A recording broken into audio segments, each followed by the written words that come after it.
Jumpa lagi dengan kami di channel bibitbuahku.com. Pada video kali ini kita akan mengupas tentang beberapa jenis booster untuk mempercepat tanaman agar segera berbuah.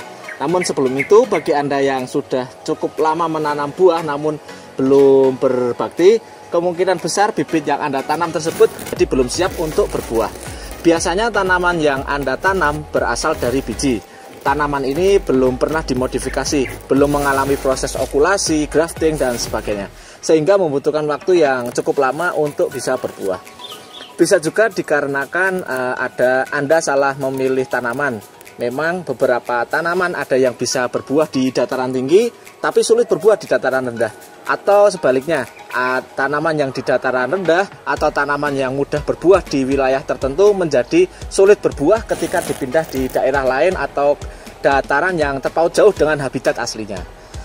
Bahkan yang sering terjadi dalam kasus ini rata-rata disebabkan karena kurang pengetahuan saja terhadap perawatan bibit tanaman. Ini contohnya, bibit asal biji sudah disambung, varietas entres jelas dan valid. Belinya juga di toko yang terpercaya. Ini perlu diperhatikan bahwa tanaman seperti ini yang jadi permasalahan. Bibit unggul yang hybrid sebenarnya yang ini. Ini dimodifikasi dengan teknik sambung pucuk. Yang ini dengan okulasi. Bisa dilihat dan diperhatikan sambungannya.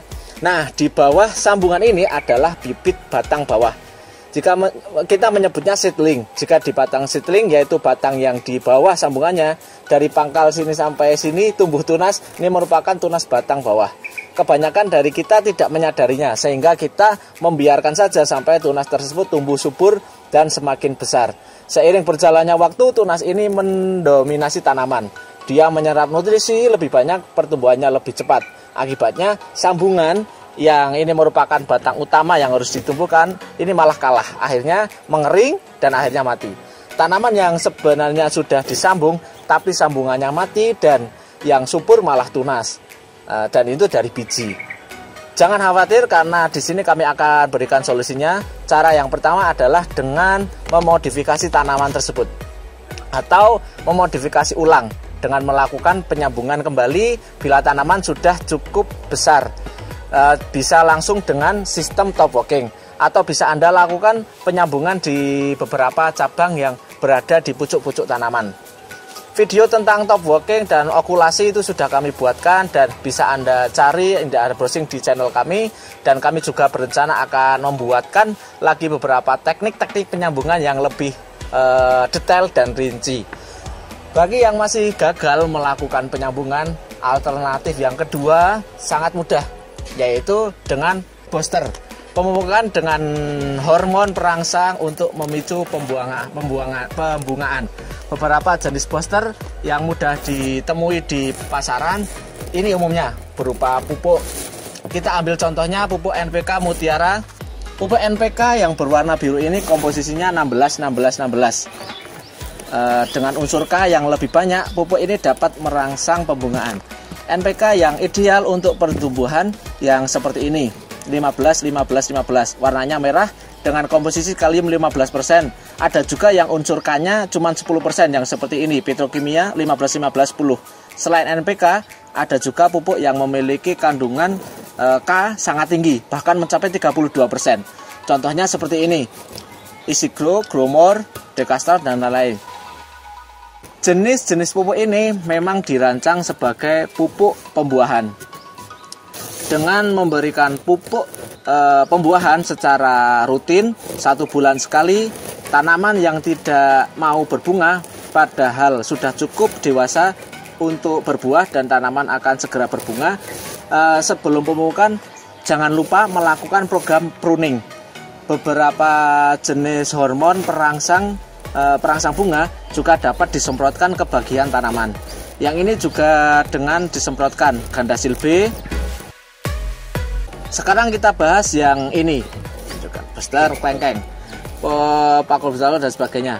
Ini jenis-jenis booster yang sangat ampuh dan memang dirancang untuk memaksa pembungaan.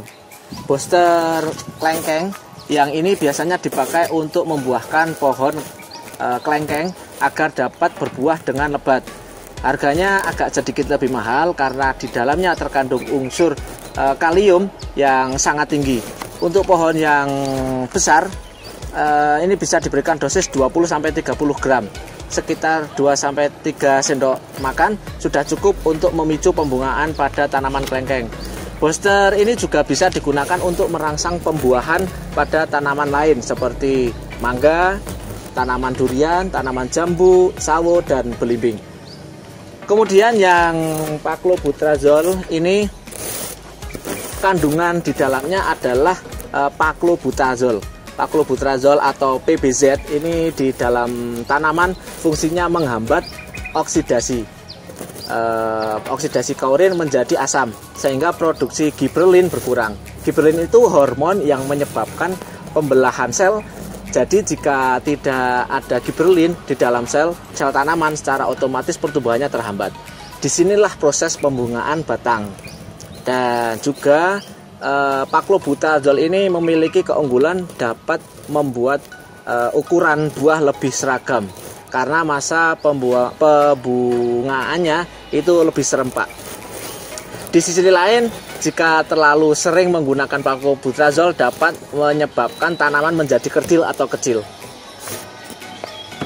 Satu lagi yaitu Fampion, bisa dengan dikocorkan atau disemprotkan. Untuk tanaman sekitar 2 tahun bisa digunakan Fampion cair sebanyak 200 ml agar pengkocoran bisa menjangkau seluruh akar secara merata. 200 ml booster bisa dicampur dengan air sebanyak sekitar 5 liter. Barulah kita siramkan mengitari tanaman, dan campuran larutan ini juga bisa disemprotkan pada batang dan daunnya. Nah, untuk yang serbuk cara kerjanya juga sama. Ini dilakukan dulu dengan air dicampur, aduk sampai benar-benar larut sebelum disiramkan. Untuk 5 liter air kita gunakan sebanyak 200 gram. Dosis segini dapat digunakan untuk membuahkan tanaman kelengkeng yang berusia 2-3 tahun. Untuk tanaman yang lebih besar, dosis dan takarannya bisa dilihat tertera di dalam kemasan. Untuk yang berbentuk serbuk, kalau hendak diaplikasikan dengan cara semprot, takarannya 100 gram untuk 1 liter air. Sebenarnya mudah, masih banyak hoster yang belum bisa kita bahas seperti ini. Dostat, mungkin lain waktu akan kita bahas bersamaan. Dan demikian video dari kami.